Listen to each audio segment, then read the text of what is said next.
Welcome back to the podcast Rameumptom Ruminations. My name is Scott, and I'm the host. Today's very special episode is called A Spiritual Reconstruction with Brittney Hartley.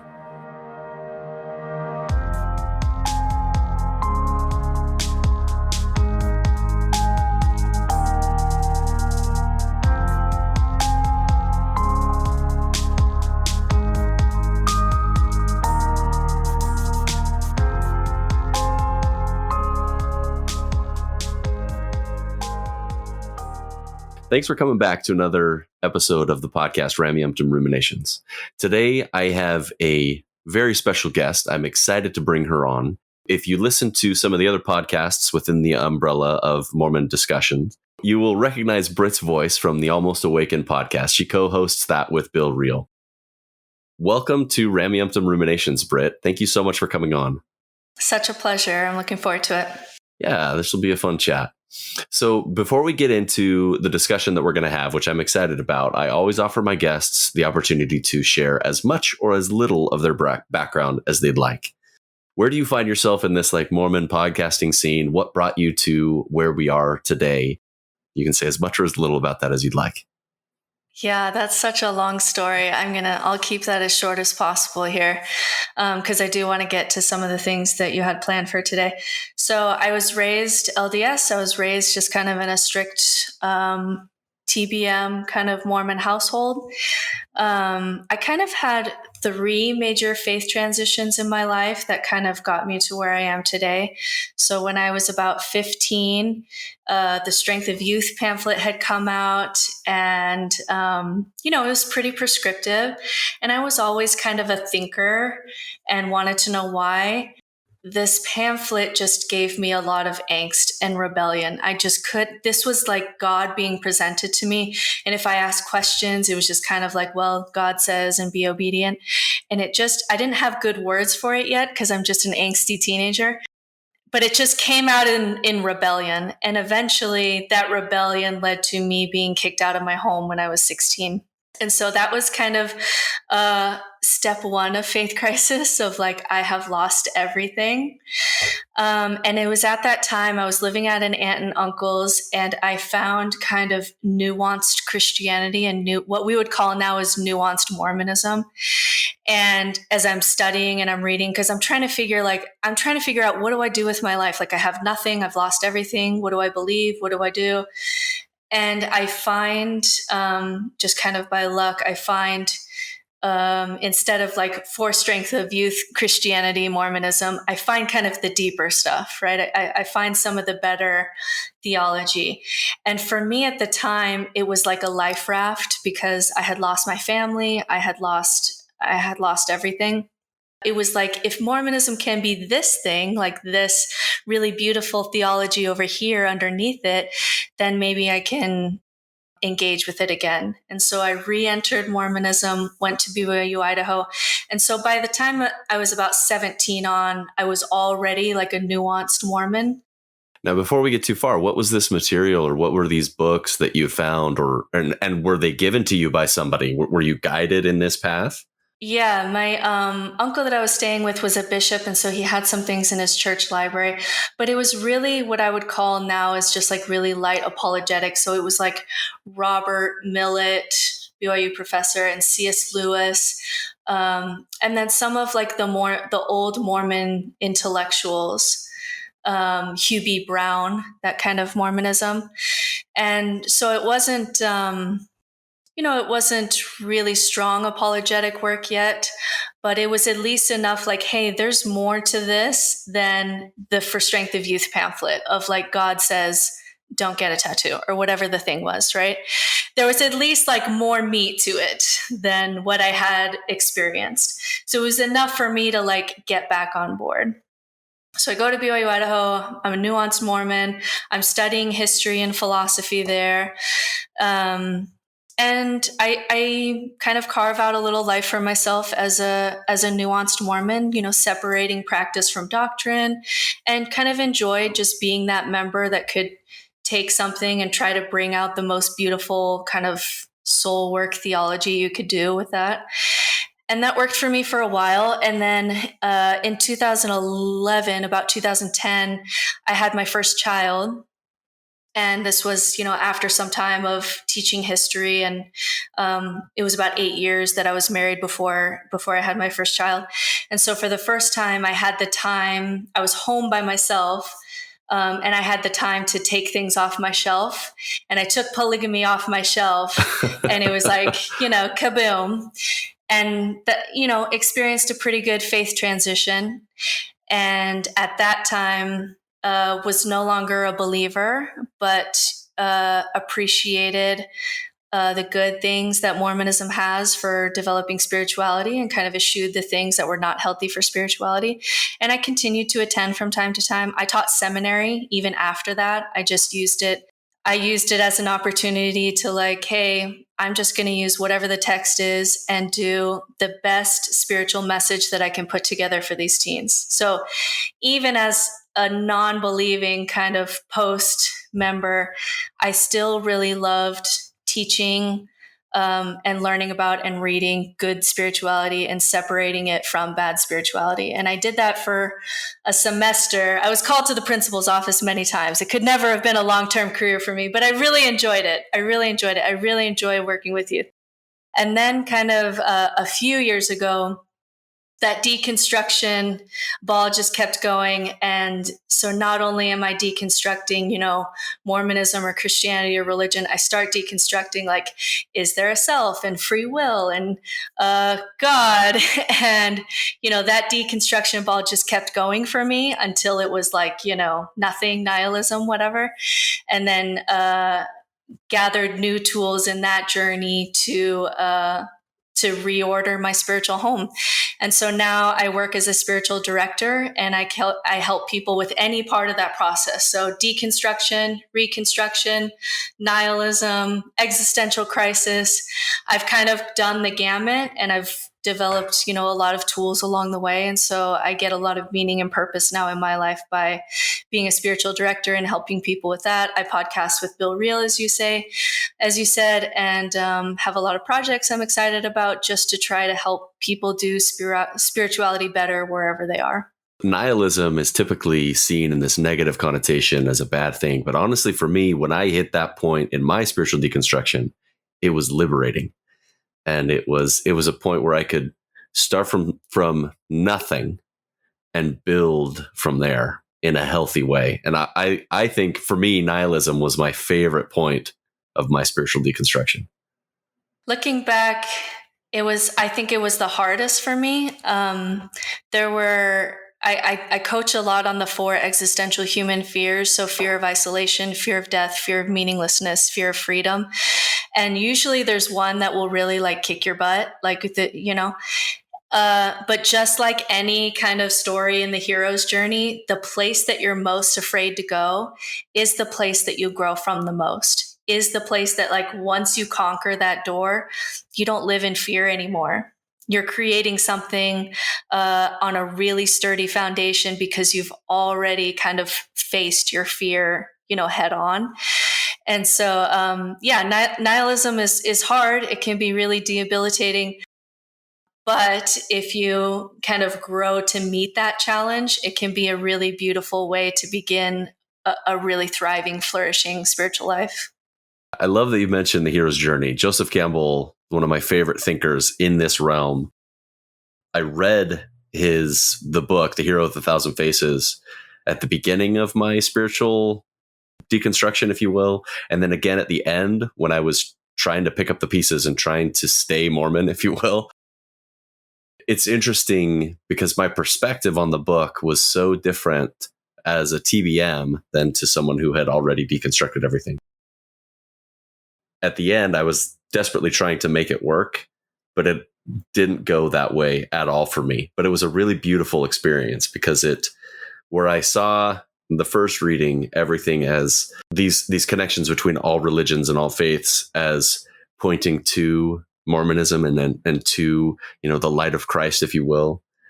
And on my second reading, I saw it more as an interconnectedness of all people instead of trying to pigeonhole his ideas into an LDS theology. Yeah, that makes sense. Anyway, for me, it was a really beautiful experience. Yeah, whenever I'm working with a client and they say, I'm really afraid of this, or I don't want to deal with this yet, I always kind of make a note of it, because I know, okay, that's where we most need to go, because the place where you fear the most in every part of the hero's journey, you don't get the treasure or the sword or the wisdom or the princess or whatever the reward is until you face what's often is your darkest cave. Yeah. Let's switch gears here. To do this segue, most people, from maybe a vocal majority on the Reddit and, in these spaces, they deconstruct religion, they leave the church, and they land in atheism or agnosticism, and then they never touch spirituality again, or at least for a long while.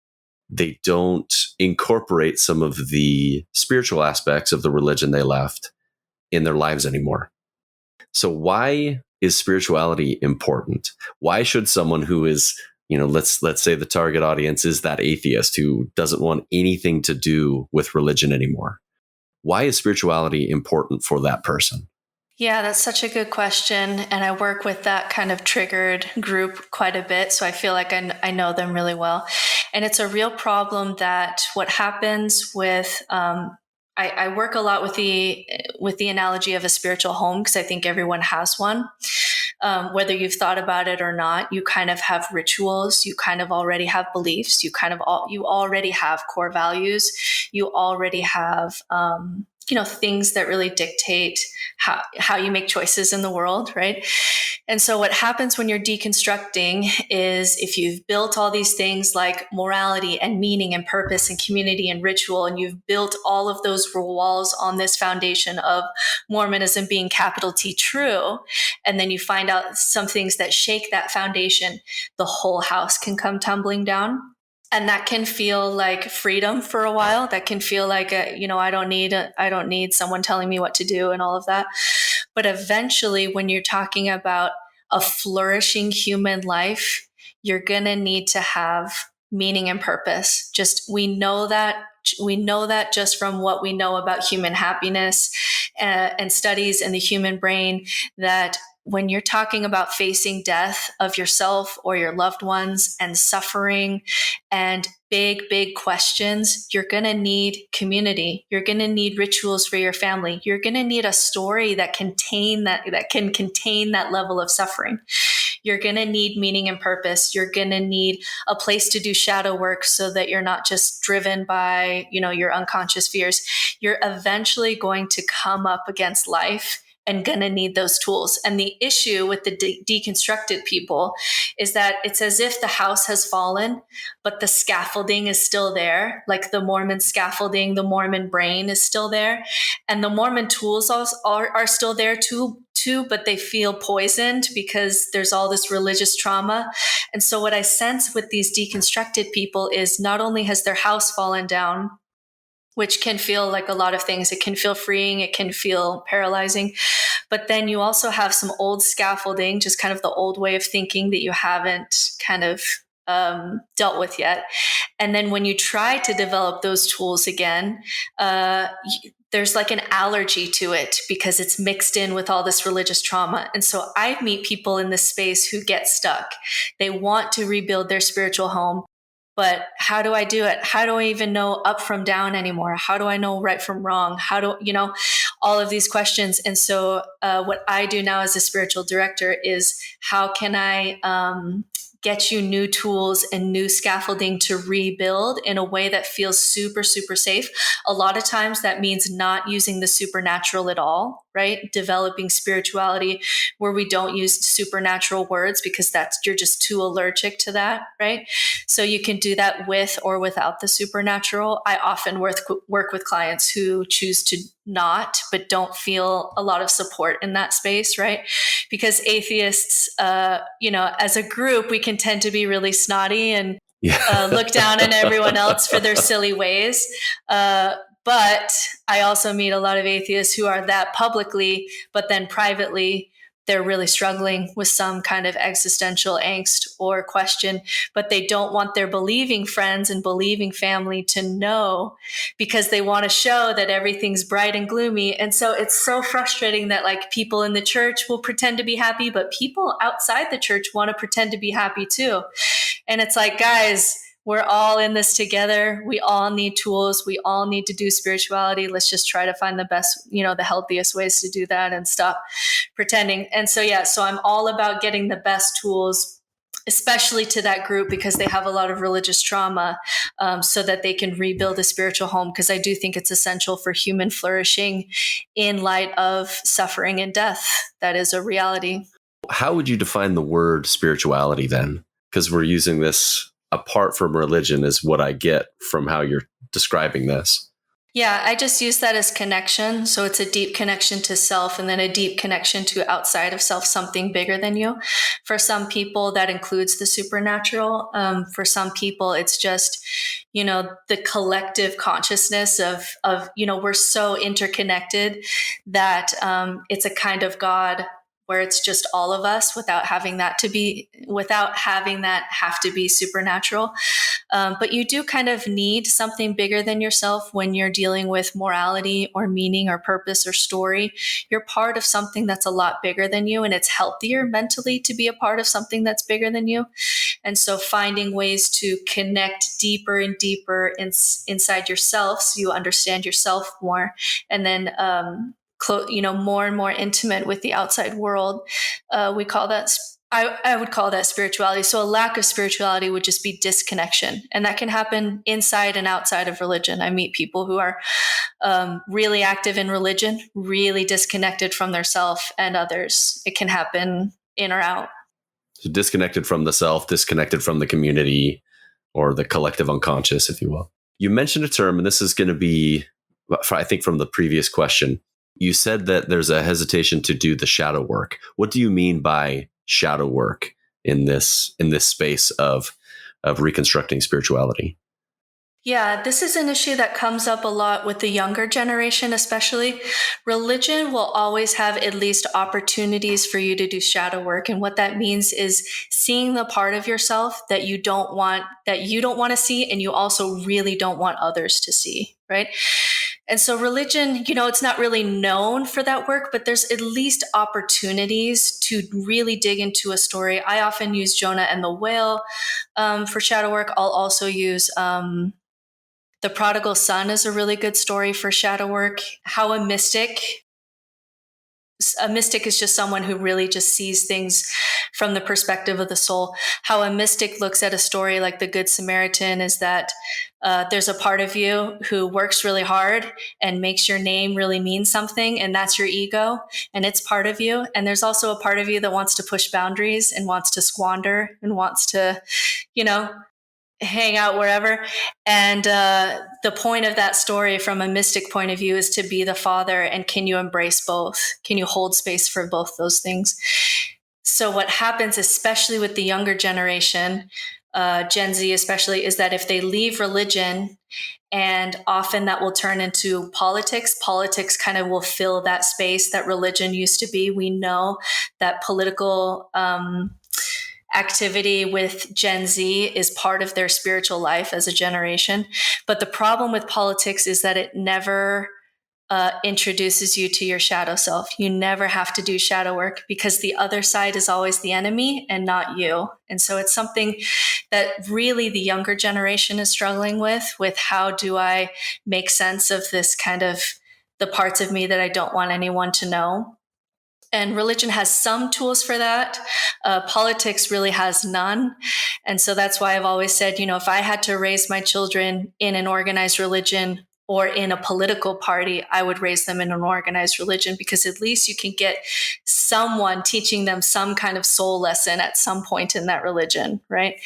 But yeah, shadow work, really, it's just we have in evolution, we have parts of ourselves that are selfish and parts of ourselves that are social.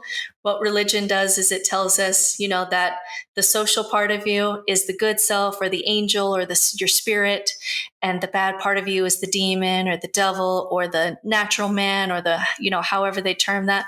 but really they're both natural parts of you. And it can be really healthy for anyone in organized religion, outside of organized religion.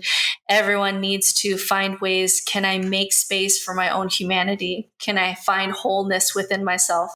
And I used to do all kinds of, love yourself kind of affirmation things, self-love things, but I never believed it until I did shadow work.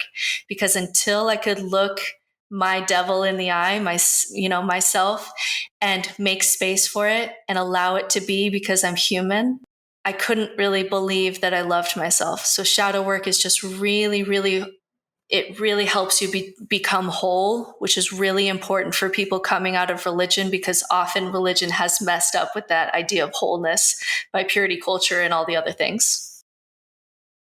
And requiring an external entity to become whole rather than it being an internalized process. Right. Mm-hmm.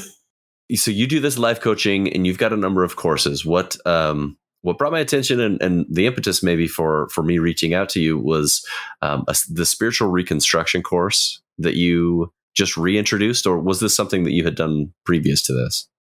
No, this is new. I've worked on it for the past year. So what I learned was that as I was coaching people and doing spiritual direction, I started kind of developing patterns of doing similar things. Some of it may just be because I mostly work with people on the Mormon spectrum, and so we have similarities. Some of it is just good spirituality. But I just came to realize that I'm doing kind of these same kind of reframings over and over. So maybe if I just gather that all together, I can make a course so that you don't have to schedule to meet with me. And, you can just at night, you can just go and do some soul work rather than I have to meet with someone. And so I could reach more people with spiritual reconstruction that I can do by coaching people one by one. And so it has 10 sections of really what I usually do with people when they have deconstructed. So this class is really for people who have already deconstructed and, you've already dealt with polygamy. Like we don't talk about polygamy anymore. Like we don't, if I'm assuming if you're ready to reconstruct and you're thinking what next, you've already done some deconstructing. So we don't have to there are plenty of places on the internet where you can go and for 5 years go down the rabbit hole of Mormon history and just listen to nothing else but early Mormon history, right? Where this class comes in is, okay, what next? Okay, I got it. What next? And so I do, so we go over rituals. Rituals are super it's really just a super effective way to process things. So for example, if you, they did this study where they put two groups of people in a room and they told each group, someone's going to win $300. And they actually walk up to a person and give them $300 and everybody else is kind of disappointed. And so for one group, they kind of had to rate how disappointed they were and how sad they were. And the other group, they made up a ritual. They made them write their feelings and crumble it up and put some salt on it and throw it in a fire, just like a totally made up ritual. And they rated after that they were just less disappointed. They were over it, right? Even with a made up ritual. And so again, going back to this group of deconstructed people, if you have deconstructed and now do not have any rituals because you're religious, you're traumatized by some of these rituals, you're missing out on a tool that really helps you process things, scientifically helps you process things.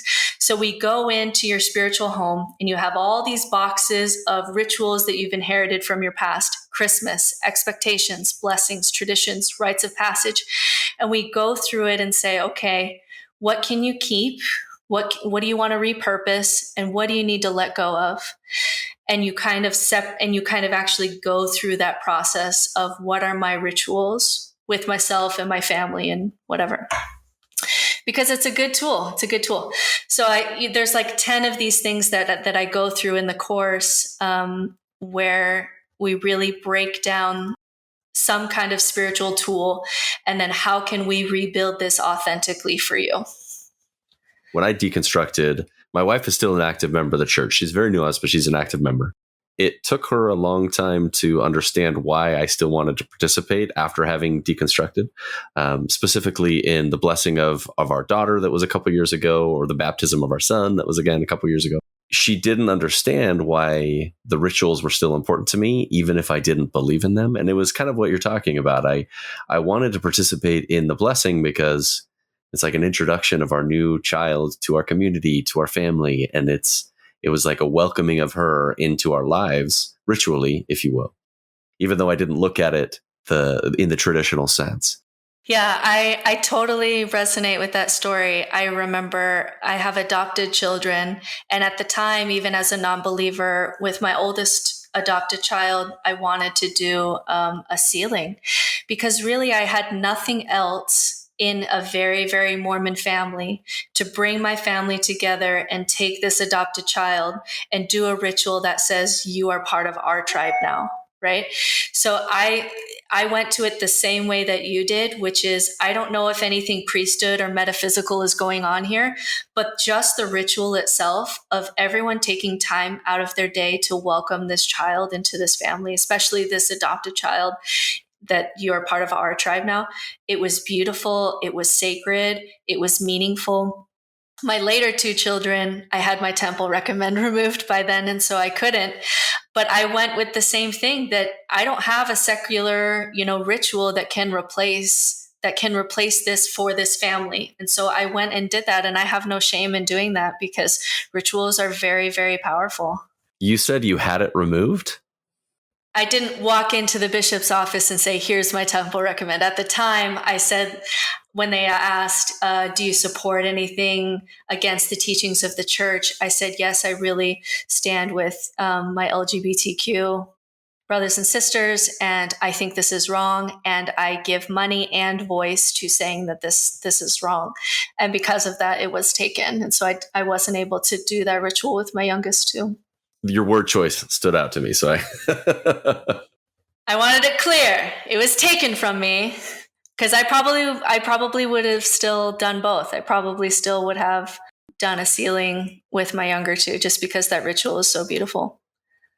I think there's a lot of secular wisdom, if you will, in these rituals, if not the spiritual or metaphysical side.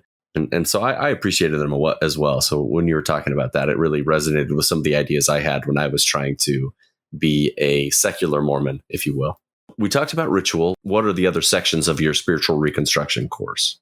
Yeah, so the next one is exploring death and the 4 existential human fears that I talked about earlier, because a lot of times I have clients come in and talk about, we have these ways that we mourn in the Mormon community where we tell ourselves a story and we wear this and we say these things, and then we almost kind of skip over grieving because we tell ourselves this story.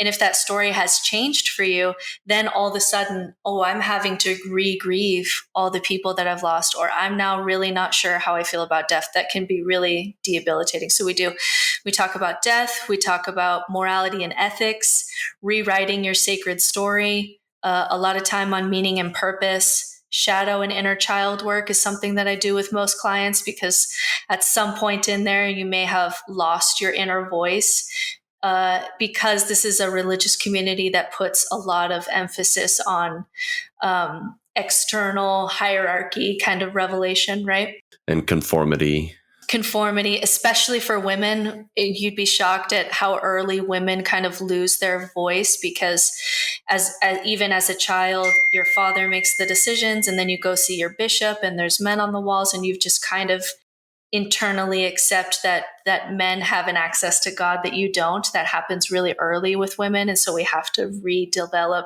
that relationship with inner child. The signs of awe and transcendence, the 7 kinds of contemplation, which one speaks to you, so you can develop your own kind of contemplation where you're regularly having awe and transcendent experiences, community and inspiration, how to rebuild your tribe. One great thing about Mormonism is that you meet every week and you have at least the opportunity to hear something inspiring.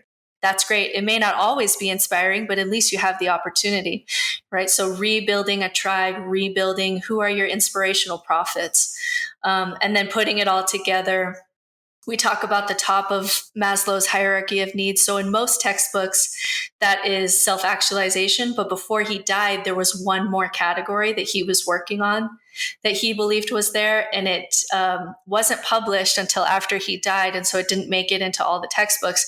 But the category that he was working on that he believed was on top of self-actualization in that pyramid was self-transcendence, which is becoming all that you become, becoming the best you that you can become, and living life as if it's art. So you're creating beauty and meeting life in each moment in this really self-transcendent way, where you're not kind of focused in on how you look and how it appears. You're just really creating beauty in each moment. And so we put it all together into this vision, a map, a structure, so that you have a sense of your own spirituality, rather than, like we talked about before, just kind of being pummeled by deconstruction and not having anything to replace it. That last point stands out to me the most. I love this idea of living life as if you're creating art. That just is beautiful. It's kind of this letting go, like, okay, I'm going to die. And okay, there's a lot of suffering in life. And okay, I have a brain that is really self-absorbed. And it's really just when you transcend that and you live your life as if it's art. What do I want to create with this life? I have this one life. I don't know all the reasons why. I don't know about before. I don't know about after. But if I'm here, I'm going to create the most beautiful life that I can imagine. That kind of life. How would that impact someone's decision-making process if that is their motive, or is that, they've hit nihilism and they've worked through all these steps and now they're trying to live their life in a way to create art? How would that impact someone's day-to-day life? Yeah, that's a good question. It's a really big shift for someone on the Mormon perspective, because again, we talk about the scaffolding. So what happens so much in the deconstruction is that because we were raised in a church that says this is true, therefore here's all your morality and here's your story. The first thing that post-Mormons will often do when they've deconstructed is they have this old scaffolding that says, if I can just find out what's true, then I'll know how to structure my life. And I got stuck in that thought loop for a couple of years of just like, if I can just figure out the ultimate reality of the universe, I'll know how to structure my life, right? It sounds absurd when I say it out loud, but I was kind of doing that, right? And so it's this shift of accepting that we just don't know a lot about ultimate reality. And so in the face of that, in the face of we might never know what's capital T true, how are you going to live your life anyway? And it's that shift that's really freeing for the post-Mormon community, because they feel like, I just met with a client this week who's in a mixed faith marriage, and his wife has a very clear script of this is right and wrong. The wife is active in the church. The wife has a very clear script of what right and wrong and the stories and the teachings and the beliefs. But he felt he had nothing to offer, because he said, I don't know what's true, therefore I have nothing to offer. And so it was this old Mormon scaffolding of, okay, can we model something different? Can you model to your children what spirituality looks like in the unknown, what spirituality looks like in ambiguity, what spirituality looks like as far as exploration rather than having to know. And so I talked to him about developing that side of it, because he was still really stuck on, I can't say anything because I don't know what's true. And so he was really stuck there. And so that shift of, instead of it being focused on capital T truth, which is where you can get stuck, because we just honestly just don't know a lot about ultimate reality, and moving towards beauty, that I'm here, I might as well create a really beautiful, meaningful life anyway. That can be a really freeing shift, because then you don't have to know. Well, it sounds like a tool that I feel would be useful both within a religious community, such as the Mormon faith, or outside. There's so many aspects where the church uses thought-stopping techniques to discourage people from pursuing this unknown that we're addressing. If the believer had these same sort of tools to exist in a space where there is a lot of unknown, I think it would be beneficial to both parties. Definitely. And it's something actually I've heard Terrell Givens say before. Someone will give him like a Q&A. I listen to him sometimes. And Fiona is a good friend of mine, his wife. And he's got a podcast and he'll speak. And sometimes he'll get Q&As on like, he'll get a situation. What do I do? Do X or Y? What's right and what's wrong? And he said in response to one of those that, he said, when I make a decision, and I'm getting caught in what's right and what's wrong, as if it's could possibly be so binary in a complex world.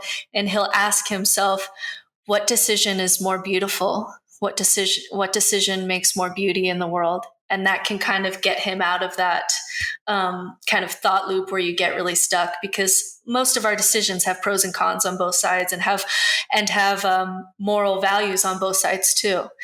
And so it's a really great way to kind of get out of binary thinking, is to think which one really creates more beauty.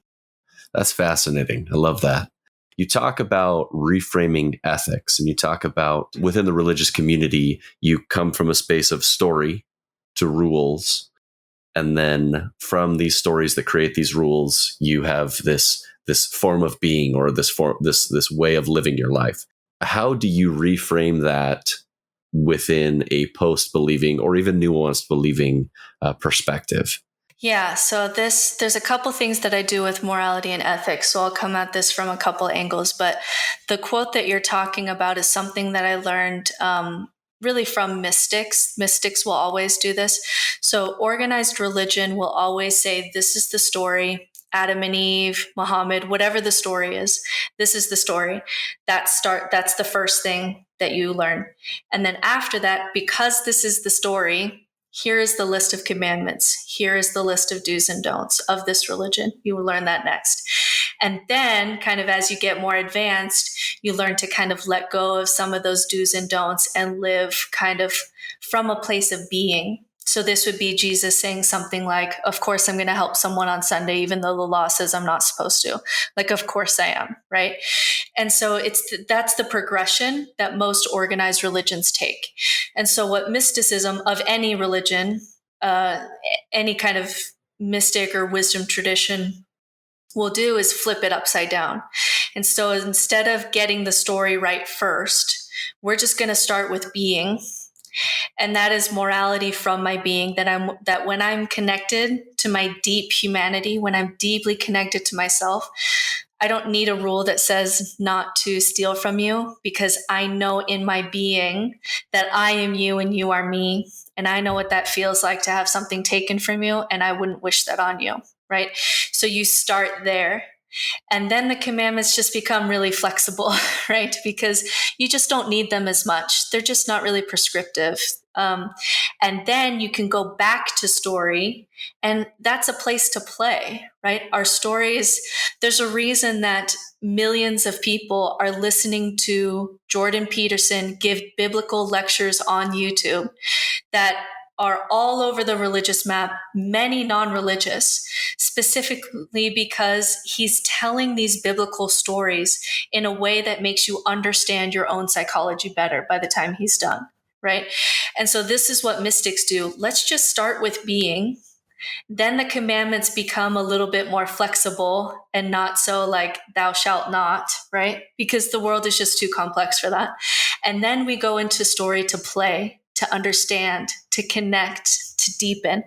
And so mystics love stories, mystics love Jesus, mystics love the scriptures, but they just don't hold to them with that kind of rigidity like you do if you were to start with the quote unquote true story, right? And so flipping that upside down can be really helpful for people, because you can see I still have a sense of morality, even if I don't have a capital T true story, because I'm starting from this Jesus morality, which is morality from my being. And so that's how you can start to make sense of right and wrong. Another thing that I do is going over your core values. If you're a business and you're trying to decide where you want to cut costs, that very much depends on what are your core values. That's what any business person would come into your business and do. If your core values are loyalty to your customers, well, you're going to maybe cut those costs. You're going to maybe do some shipping changes to be loyal to your customers. If it's women workers, and that's your core value, then you're going to increase wages for them, right? So some of those decisions in places that are really gray, you can really lean on your core values, because that's really where you're going to flourish, because that is, when we used to be smaller tribes, everybody had different core values because it helped us survive, right? There's no tribe in existence that were all artists. They would have died, or all hunters, or all, shaman. They were all different because you need each one to survive. So you can actually lean on your core values because it's what you have to offer the conversation that leads us to more morality. And then unpacking guilt and shame. So guilt is a course corrector. It's there for a reason. When you have guilt, you've done something that's violated one of your values, and you can recognize it and fix it. Shame is just not helpful, right? Shame will make you hide it.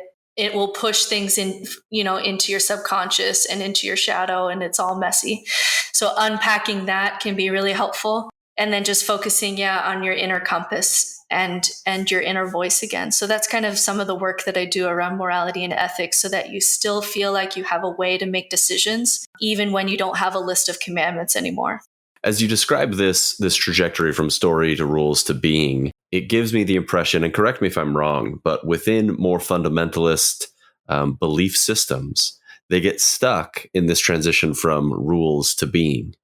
At least that's the impression that I get from how you describe this, where they have the story, the Joseph Smith first vision, and then these are the rules that follow because of this first vision. But they don't transcend into a more nuanced view of the rules, because it gets stuck on, you have to follow X, Y, and Z. Is my understanding of that correct, or is that? Yeah, and that's true of organized religion because it's true of human psychology, right? You're more likely to kind of cling to things because, to be honest, we're just thrown into this world without really knowing why we're here or what we should do and all these things. And we'd like to think as we're adults and we can handle that, but really, psychologically, it's like we're a child dropped into a mall. And you're going to have a binky. You're going to have a blanket. It's scary. It's terrifying to be a human and not really know, why am I here, right? None of us consented to being born. None of us consented to be here. We don't know what's going on, right? It's very confusing to be a human. And so even when we're talking about Maslow, when we're talking about later stages of development, you have to really have love and belonging. You have to have some of those lower development areas really nailed. And unfortunately, because of how messy this world is, I don't think it's people's fault that we have so many people not able to reach kind of self-actualization and self-transcendence. You really have to feel safe in order to even tempt taking away some of those binkies, because it's just really terrifying to be a human. It wasn't until I kind of experienced nihilism that I understood, this is why the brain works so hard to keep order and keep a story and limit the amount of decision making, because this is absolutely paralyzing. There's a reason that our brains function the way that they do, where they just cling to whatever gives us order and structure in a world that's really chaotic. Well, I've got a couple more questions for you. So I want the listeners to know how they can reach out to you. Where can they find this course? Or if they're interested, how can they reach out to you to maybe start this relationship with you? Where can the listeners find Britt Hartley? So the best place would be my website, which is nononsensespirituality.com. And you can find my podcast there. You can find my course there. I'm working on a course now for youth, like a Gen Z youth course because I just have so many parents who say, I'm okay with my spirituality, but now I have no idea what to do with my teenager. And so I've been developing that, and I'm in talks with Uplift to be able to do some teen resources there. So I'm really excited about that. Very cool. There'll be links on the website also if you want to do coaching. So what spiritual directors do which is different from therapy. So it's about a 2-year program. I have a master's degree in the future of American religion. And then I had a 2-year spiritual director program. So it's therapy that is only for this thing. So if you want to talk about like your sex life in your marriage, I will refer you out to, Natasha Helfer Parker or Lisa Butterworth or all these other amazing women, Cammie Hurst. But if you just want to talk about this kind of stuff, right? Your spiritual home, your thoughts, places where people get stuck in deconstruction and reconstruction, it can often be more effective than therapy, because if I meet people all the time who've been in therapy, but if they weren't, especially if they were never LDS, they'll not understand this kind of Mormon scaffolding that you have. Whereas I can go in and I can see, the reason that you don't feel like this guy I had this week, the reason you don't feel like you have anything to offer is because you feel like you need the truth in order to say something, right? That's a Mormon created thought. And so spiritual directors, especially ones, and when I say spiritual director, it means we offer spiritual direction. We're a companion. So we walk with you in your spiritual journey. So if you want to, hey, I really want to explore Buddhism. Can we explore this together? I don't know anything about it. Or I really want to deconstruct this, or I really want to know my mixed faith marriage, or I'm having an existential crisis, any of that's really soul work. That's where spiritual directors really stand out over maybe a therapist, where you'll pay more, but they won't know as much about kind of some of that soul space. And there's also ethical limits. So a therapist would not, for example, to what they can and can't say on those subjects. Yeah. So a therapist also would never give a blessing. That would be inappropriate. But there's been times with clients, especially female clients, where I've spent some time with them and I'll write or record a blessing just from my soul to their soul. And that's really probably inappropriate for a therapist to do, but completely appropriate for a spiritual director to do, because we're just sharing soul space together. So if that interests you, there's also links to, I take clients on Thursdays, and there's links to be able to sign up for that. So all of that is on no-nonsense-spirituality.com. And then if you want to listen to more, Almost Awakened is the podcast that I do with Bill Reel, and I spend a lot of time hanging out there. So then last question, while I've got you, what would be Britt Hartley's required reading for a post-Mormon looking into spirituality? Oh, that is so good. I'm throwing this one at you without any prep work, but the thing that I find the most helpful for the post-deconstructed is to do spirituality in the safest way possible, which means there may be a God, right? But if you have religious trauma, it may be too much to even get there, right?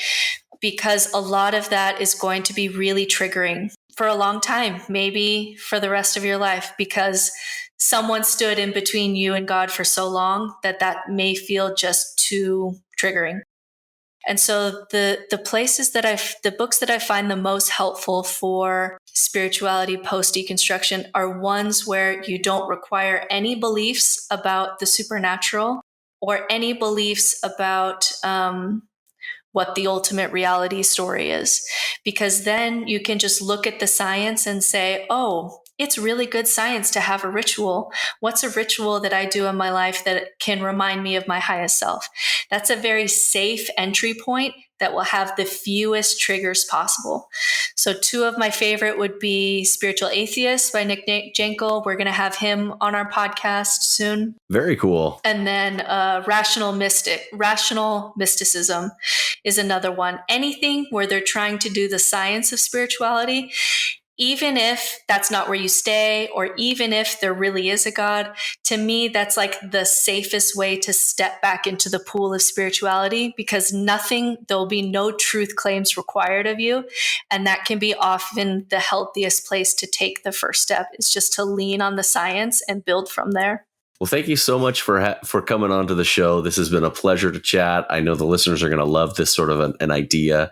From time to time, I have mentioned that I am a spiritual person, but also an atheist. And I've gotten questions about that. And so I wanted to bring someone on who would be much more knowledgeable on this aspect than I am. So thank you so much for coming on and explaining both where you're coming from and some of the tools that you've used to help people along this journey. Such a pleasure, Scott.